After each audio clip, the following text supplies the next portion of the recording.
स्वागत करता हूं सभी साथियों का एक बार पुनः भारतीय विजन क्लासेस में। आज हम हिंदी साहित्य के निचोड़ एमसीक्यू का क्लास 3 लेकर आ गए हैं। आज हम इस क्लास में आदिकाल पार्ट 1 से निचोड़ एमसीक्यू देखेंगे।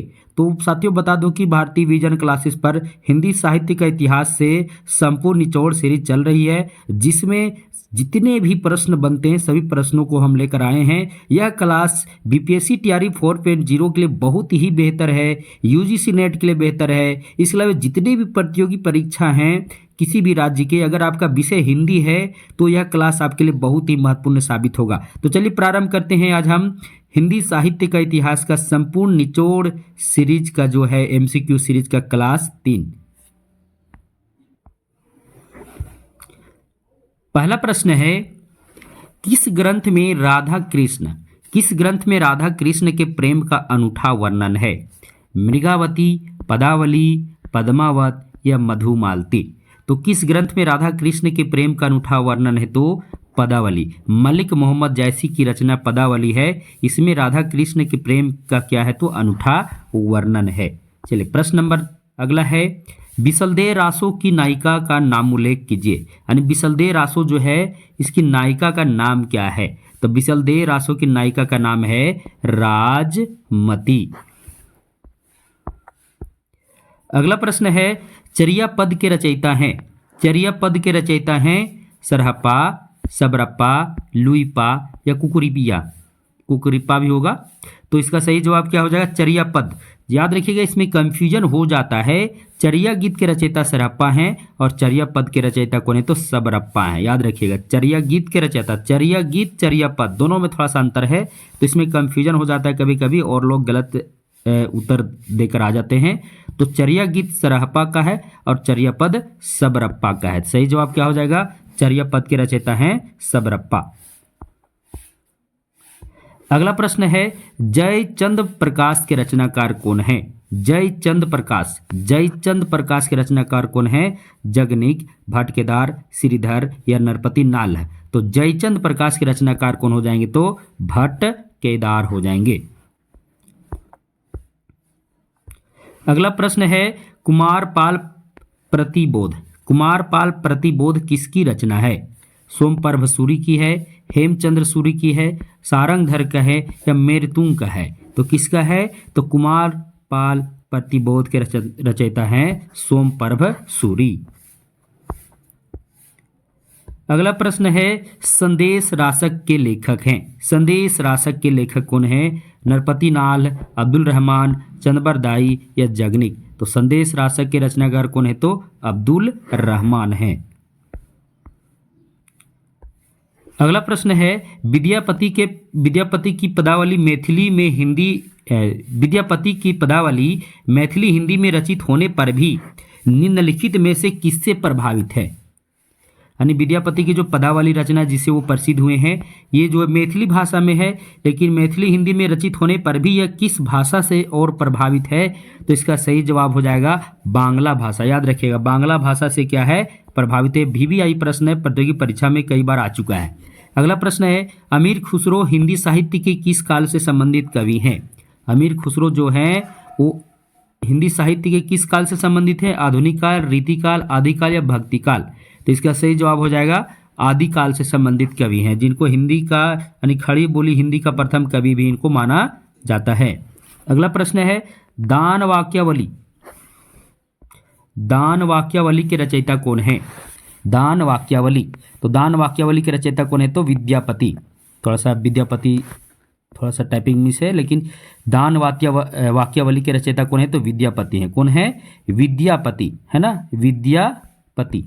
ये क्या है? तो दान वाक्यावली के क्या है? तो रचयिता हैं। अगला प्रश्न है, विद्यापति को कृष्ण भक्तों की परंपरा में ना समझना चाहिए या इसमें से, मतलब यह जो यहाँ पर यह होगा, यह इसमें से किसका कथन है? किसने ये कहा है कि विद्यापति को कृष्ण भक्तों की परंपरा में ना समझना चाहिए? यह कथन किनका है? तो यह जो प्रसिद्ध कथन है, याद रखिएगा, प्रसिद्ध हिंदी साहित्य के इतिहासकार रामचंद्र शुक्ल जी का यह कथन है। अगला प्रश्न है, आदिकाल के अंतर्गत सरहप्पा लुइपा आदि कवि किस साहित्य से संबंध है? यानी आदिकाल के अंतर्गत जो सरहप्पा हैं, लुइपा हैं, किस साहित्य से संबंधित है? ये रासो साहित्य के अंतर्गत आते हैं, जैन साहित्य के अंतर्गत आते हैं, सिद्ध साहित्य के अंतर्गत आते हैं, या लौकिक साहित्य। तो आपको पता होगा कि जिनके अंत में पा लगा रहता है, लुइपा, सरहप्पा, सबरप्पा, ये सभी क्या है? सिद्ध लोग थे। क्या थे? ये सभी सिद्ध ले।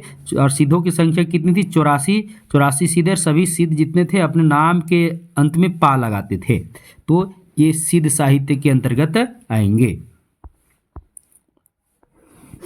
अगला प्रश्न है, निम्नलिखित काव्य धाराओं में से कौन सी काव्य धारा भक्ति काल के अंतर्गत नहीं आती? तो राम भक्ति काव्य धारा आती है, रासो काव्य धारा नहीं आती है, तो सही जवाब हो जाएगा रासो काव्य धारा। ज्ञानाश्रय, कृष्ण भक्ति काव्य धारा, सब भक्ति काल के ही अंतर्गत आते हैं, जबकि रासो काव्य धारा जो है वो आदि काल के अंतर्गत है।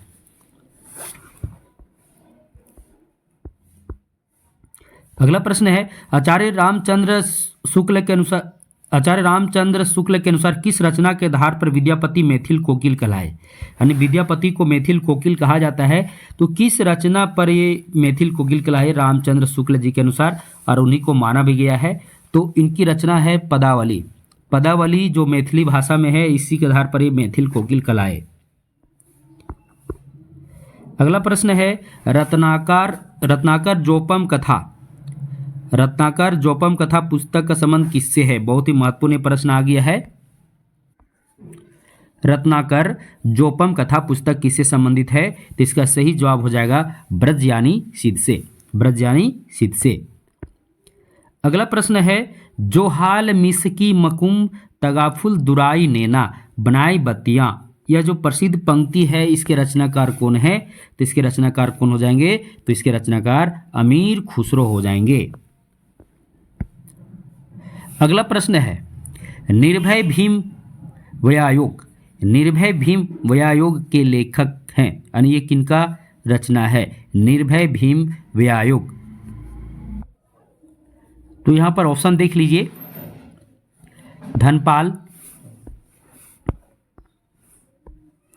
धनपाल, राजशेखर, धर्मप्रभ सूरी या रामचंद्र सूरी। तो निर्भय भीम व्यायोग के लेखक कौन है? लेखक यहाँ होगा, माफ कीजिएगा, लेखक है। तो ये रामचंद्र सूरी की रचना, किसकी है?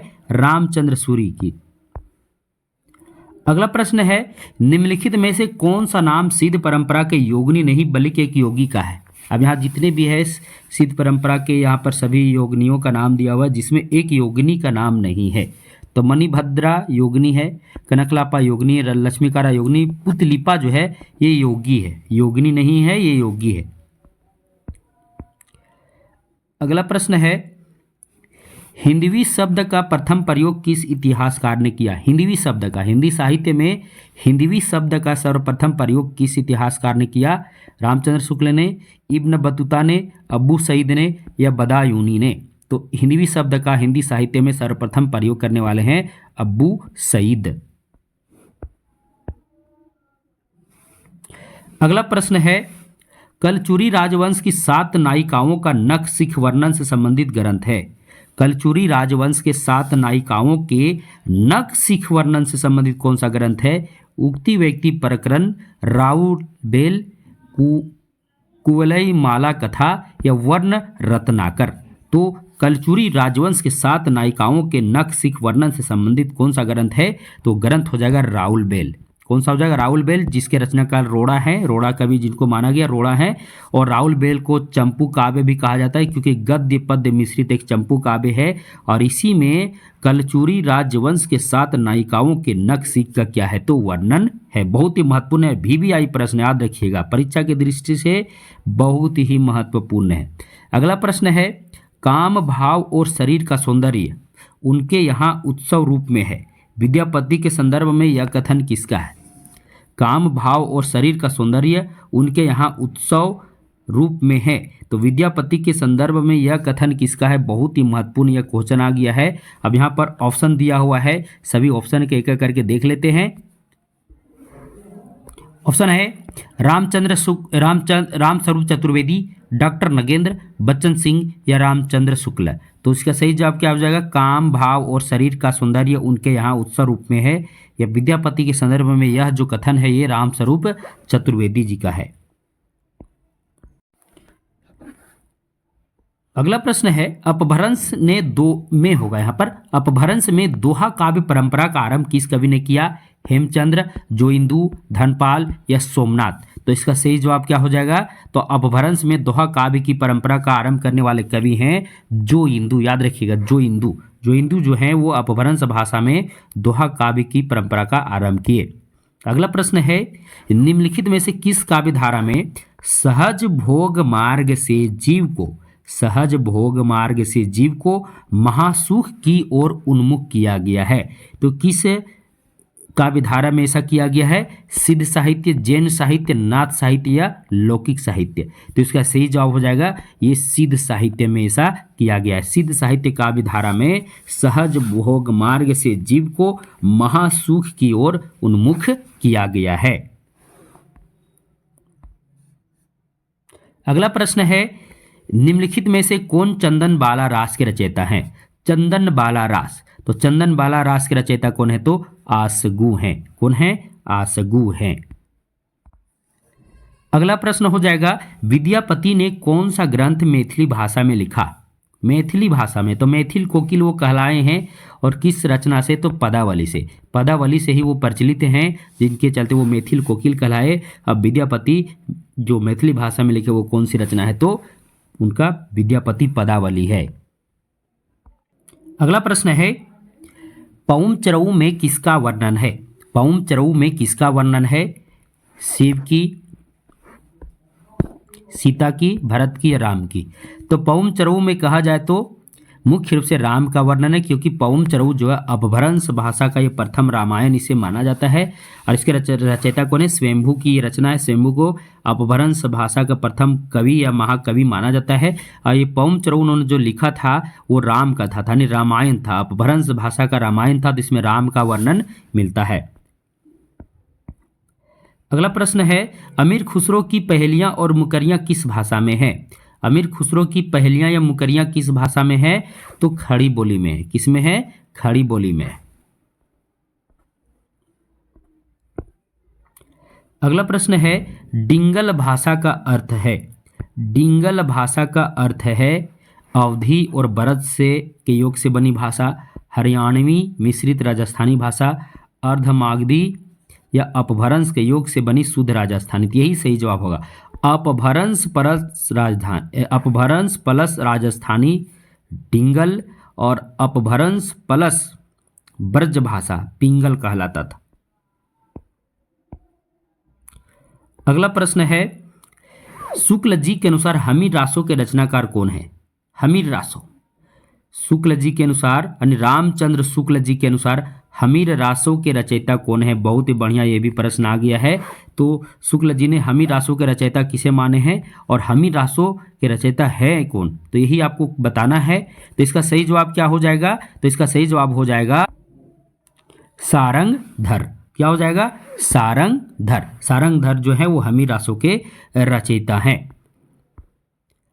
अगला प्रश्न है विद्यापति ने किस भाषा में काव्य रचना की?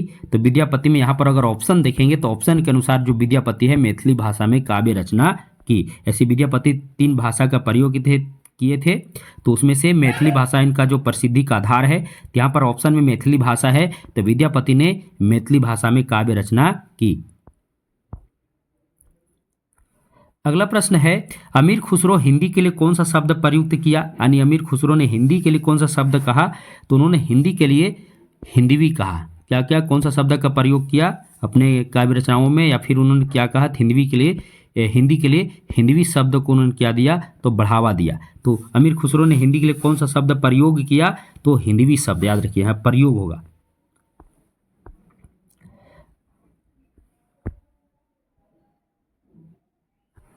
हाँ, अगला प्रश्न अब आ गया गोरखनाथ का समय 11वीं सदी है, यह मान्यता किस विद्वान की है? गोरखनाथ का समय 11वीं सदी है, यह जो कथन है यह किस विद्वान का यह मत है? तो यह मत पीताम्बर दत्त बर्थवाल की है। अगला प्रश्न है यह कहानी 16वीं शताब्दी के बाद की लिखी हुई है और रासों में प्रक्षिप्त हुई है। ये पद्मावती के विषय में है, यहाँ पर नहीं, पद्मावती के विषय में, यहाँ थोड़ा सा मिस्टेक है। तो पद्मावती के विषय में यह कथन किनका है? रामचंद्र शुक्ल का, हजारी प्रसाद द्विवेदी का, राहुल सांकृत्यायन का या गणपति चंद्र गुप्त का। तो यह कथन किनका है? तो हजारी प्रसाद द्विवेदी जी का है। अगला प्रश्न है, हिंदी का प्रथम महाकाव्य कौन सा है? तो हिंदी का प्रथम महाकाव्य जो है पृथ्वीराज रासो है। कौन सा है? पृथ्वीराज रासो।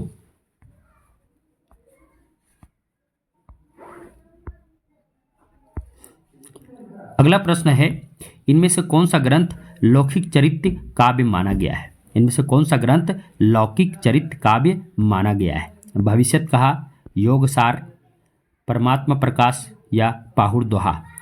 तो लौकिक चरित्र काव्य किसे माना गया है? तो भविष्यत कहा को माना गया है। अगला प्रश्न है, हिंदी का प्रथम महाकाव्य किसे माना गया है? वही प्रश्न थोड़ा सा रिपीट हो गया, तो इसका जवाब हो जाएगा पृथ्वीराज रासो, है ना। पृथ्वीराज रासो को हिंदी का प्रथम महाकाव्य माना गया, जिसके रचनाकार कौन है?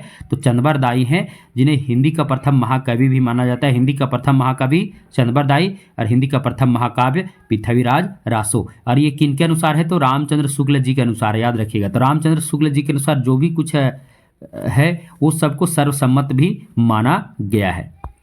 अगला प्रश्न है, कुमासवध किस ग्रंथ की प्रमुख घटना है? तो कुमासवध जो है वह पृथ्वीराज रासो की प्रमुख घटना, याद रखिएगा। किस ग्रंथ की? तो पृथ्वीराज रासो की प्रमुख घटना है। अगला प्रश्न है, डॉक्टर राम कुमार वर्मा होगा, है ना। डॉक्टर राम कुमार वर्मा ने अपने इतिहास ग्रंथ हिंदी साहित्य का आलोचनात्मक इतिहास, ये हिंदी साहित्य का आलोचनात्मक इतिहास के रचनाकार यानी कौन है, यानी इसके लेखक कौन है? तो डॉक्टर राम कुमार वर्मा है। तो डॉक्टर राम कुमार वर्मा ने अपने इतिहास ग्रंथ हिंदी साहित्य का आलोचनात्मक इतिहास में हिंदी का पहला कवि किसे माने हैं? तो हिंदी का पहला कवि माने हैं उन्होंने स्वयंभू को। किसे माने हैं? स्वयंभू को। अगला प्रश्न है, पृथ्वीराज रासो में कितने समय हैं? तो पृथ्वीराज रासो में समय कहीं समय मिलता है, कहीं सर्ग भी देखने को मिलता है, कहीं अध्याय भी देखने को मिलता है, कहीं कांड भी देखने को मिलता है, कहीं खंड भी मिलता है।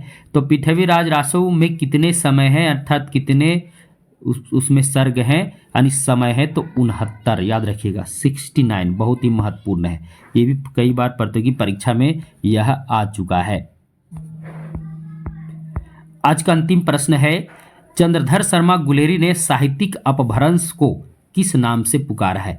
चंद्रधर शर्मा गुलेरी ने साहित्यिक अपभ्रंश को किस नाम से पुकारा है? तो याद रखिएगा, चंद्रधर शर्मा गुलेरी से पुरानी हिंदी का संबंध है। किसका संबंध है? पुरानी हिंदी का। तो चंद्रधर शर्मा गुलेरी ने साहित्यिक अपभ्रंश को पुरानी हिंदी कहा है। क्या कहा है?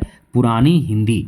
तो मित्रों, आज हम आदिकाल पार्ट 1 से प्रश्न लेकर आए थे। अभी आदिकाल बहुत दिनों तक चलेगा। पूरा निचोड़ एमसीक्यू आदिकाल से देखेंगे। आदिकाल के बाद भक्ति काल में जाएंगे, भक्ति काल के बाद आधुनिक काल, उसके बाद जितने भी गद्य हैं हिंदी साहित्य की, जितने भी गद्य विधाएं, सबसे एमसीक्यू देखेंगे। यानी पूरा निचोड़ होने वाला है। तो जितने भी साथी हैं, जो बीपीएससी के साथी हैं, जो टीआरई 4.0 की तैयारी में लग गए हैं, क्योंकि बीपीएससी बिहार स्टेट का रिजल्ट आ ही गया, तो सभी लोग तैयारी में लग ही गए हैं बीपीएससी की।